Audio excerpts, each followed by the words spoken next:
ऐसा लगता है इमरान खान को एक दिन पहले पता चल जाता है कि डीजीआई एसपीआर क्या करने वाले हैं।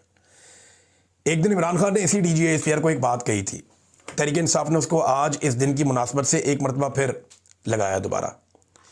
इमरान खान ने कहा था कि देखें आईएसपीआर साहब, मेरी बात ज़रा गौर से सुने, बल्कि आप इमरान खान के मुंह से सुने इमरान खान साहब ने क्या कहा था उस वक्त।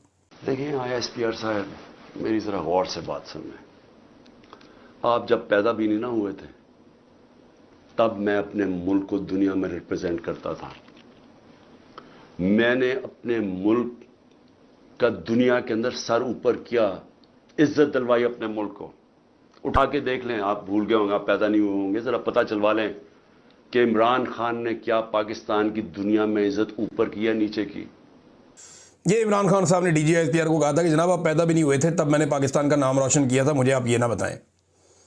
और एक चीज़ मैं आपको और बताता हूं, यहाँ पे एक ब्रीफिंग दी थी 5 जुलाई 2022 को आर्मी चीफ जनरल बाजवा ने, DG ISI general Nadeem Anjum ने और कोर कमांडर पेशावर जनरल फैज़ हमीद ने पार्लियामेंटेरियंस को यह बताया था कि तालिबान से हमारे मुज़ाकरात जारी है और उस वक्त इमरान खान की हुकूमत ख़त्म हो गई थी।